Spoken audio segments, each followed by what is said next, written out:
Hello, my name is Benjamin Hart. I'm an American attorney and the managing director of Integrity Legal here in Bangkok, Thailand. As the title of this video suggests, we're discussing so-called tokens. And while on one level I could see where someone could level the accusation at me that the title of this video is somewhat hyperbolic, I really don't think so, based on the analysis I'm going to get into here. First things first, bear in mind, as noted, I do have a legal background.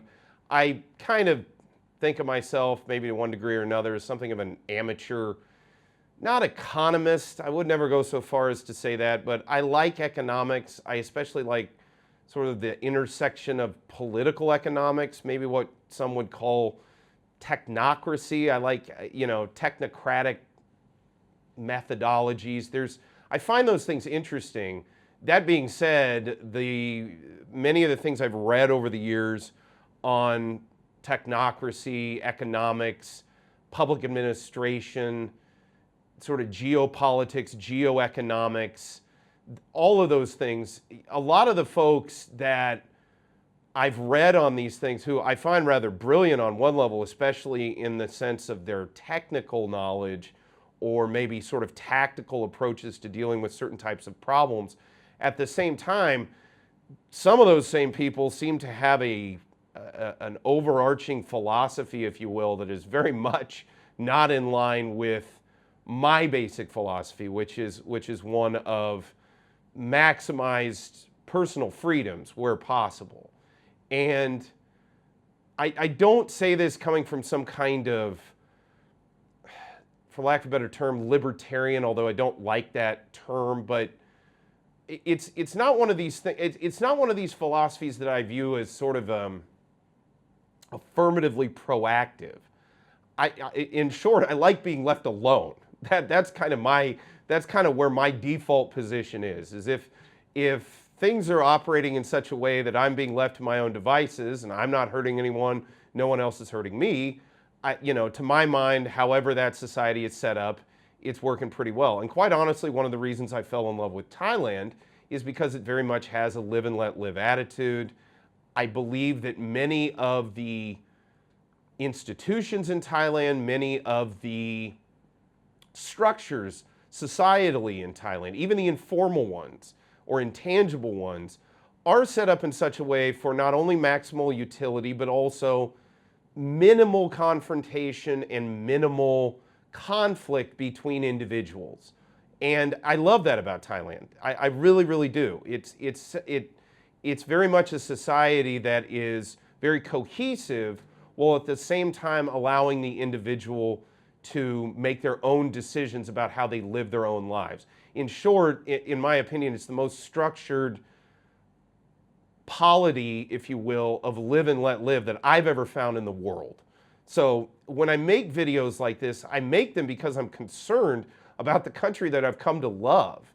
And that's why I'm making this video. So I thought of making this video. I've been thinking of this. I've talked about this on my personal channel. I've talked a lot about so-called central bank digital currencies, especially how they're shaping up in sort of an international trade context. And if you're interested in that, go over and check out Benjamin Walter Hart, my personal YouTube channel. It's just kind of me. Sometimes the videos, I've been accused of being far too stream of consciousness because quite honestly, sometimes I make the videos simply to organize my own thoughts on some of these really complex issues, especially in terms of geoeconomics.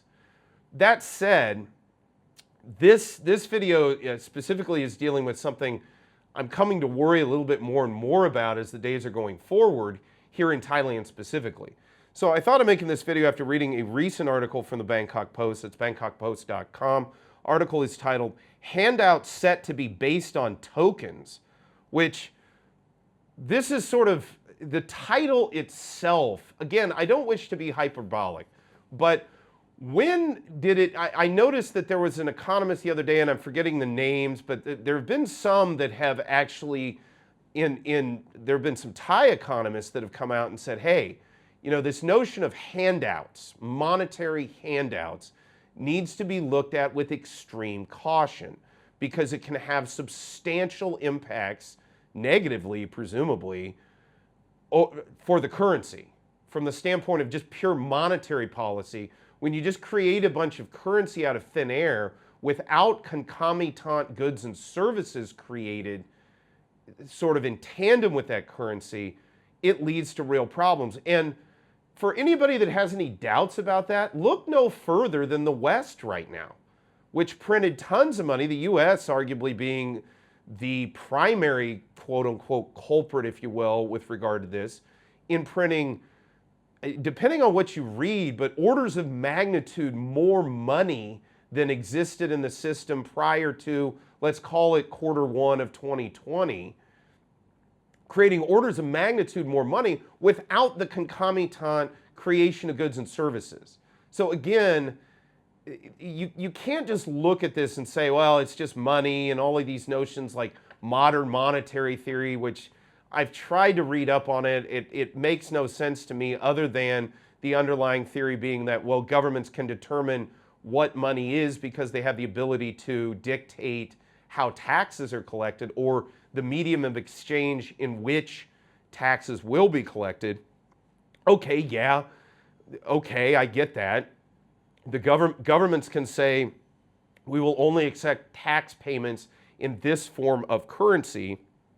Yeah, there's something to that, yes, that creates some inherent value to it. But when you use that as a basis for sort of infinite money printing, I lose the plot on how that is an effective strategy. Leaving that aside, not to go too deep down this rabbit hole, the only thing I want to get across, just in talking about the title alone of the video, or of this article, is the notion of handouts, and that should be looked at very, very, very carefully, cautiously. And look, I get it. People are having hard times. I'm not arguing against helping the poor. I'm not arguing against charity. I'm not arguing against being kind to your neighbor. And I have sympathy a lot for people that are having a hard time.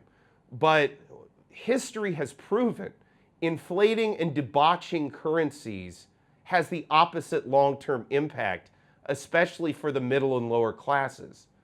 It does not have a positive impact. In fact, long-term, inflation hits the poor the hardest due to a bunch of different things, not least of which is something called the Cantillon effect, which results in people at the top of a given system have the first opportunity to spend inflated money and thereby acquire hard assets and thereby mitigate the negative impact of inflation comparative to lower classes, people further down the quote-unquote hierarchy of a given society. So basically, in a sense, to simplify it, rich people have first dibs on a bunch of newly printed money. They go out and use it to buy up a bunch of hard assets, houses, real estate, gold, anything, companies, factories, stocks, equities, whatever. And then as that money as the velocity of that currency continues through the system, there's diminishing returns on that newly created money because there's been no concomitant, there's been no tandem creation of goods and services. It's just new paper chasing after the same amount, or even presumably, or even possibly, I should say, fewer goods and services within that economy. So again, at the end of the day, I think one could, on a very basic level, argue that handouts in terms of printing money and then handing it out actually has a long-term negative effect on especially the poor. Inflation is a really nasty kind of, for lack of a better term, tax, because it takes away purchasing power over time, but it does it very subtly to the point where you only see it once it's really hit a critical mass where you're really in you're at the end of the spiral, if you will, and it's very hard to arrest it. So this is why, again, I say when we're talking about tokens or handouts or whatever, we need to be very, very careful to not just start handing out money willy-nilly especially where we just print it and just hand it out. That's got real problems. Secondly, again, going back to the title and quoting again, handout set to be based on tokens. So tokens, what are we talking about here with regard to tokens? And I'll get into quoting this, but as we've discussed, or I've discussed it in my own personal channel, and I've been looking at it, this notion of tokens itself, the other problem I have with this, so one is a debt issue, and I'll get into that in further depth, but the other one is this sort of normalization of the notion of these sort of digitally created units that can stand in place of money. And I know talking about money, it gets rather deep and in certain senses kind of esoteric in the sense that it involves banking, and sometimes I often wonder if those in the banking sector, the financial sector, aren't happy for it to be opaque in its complexity. But long story short, a solid monetary system is based on fundamentally sound principles of exchange, fundamentally sound principles of finance, and notions of hard assets and then debt creations that use those hard assets as collateral. With tokens, a lot of that gets attenuated at best. The other problem I have with the notion of tokens is the totalitarian nature of all transactions being tracked, traced, and surveilled.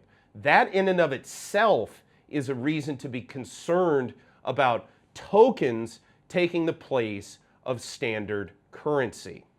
So let's get into this Bangkok Post article again. Handout set to be based on tokens. That's Bangkok Post, bangkokpost.com. Quoting directly, the new government is expected to issue utility tokens. So first off, what is that? That doesn't make, utility tokens. I know what currency is. I understand what banknotes are. But all these new I did a video on my own personal channel where I talked about this new thing the IMF is trying to roll out called the Unicoin, where they're calling it commodity money, these new terms. And, I think it was Henry David Thoreau who said, or Ralph Waldo Emerson, one of the two, he said, beware any enterprise that requires new clothes. Well, beware any new financial initiative that requires new words and phrases that you've never heard before. All of this stuff creeps me out. So quoting again, the new government is expected to issue utility tokens to support its digital wallet scheme, with the plan requiring the approval of the Bank of Thailand, as tokens, and this is key, are currently prohibited for use as payment by the regulator. So presently these things are not allowed to be used as payment by the Bank of Thailand. And I think we in Thailand as Thais should ask ourselves, why? If there might have been a pretty darn good reason the regulators said, no, you can't just willy-nilly use all kinds of tokens or chits or slips of paper or something like this, because it can have a fundamentally detriment. I imagine one of the reasons behind the original restriction was it can have a fundamentally detrimental impact upon the underlying confidence of a currency generally. When people know what a currency is, they know exactly what it is, they know how to use it, you've got a pretty strong currency. Confidence in a currency is key. When you got all these tokens and things running around out there, and you've got restrictions against it, and now there's this major initiative to sort of upend that whole system, I want to know why.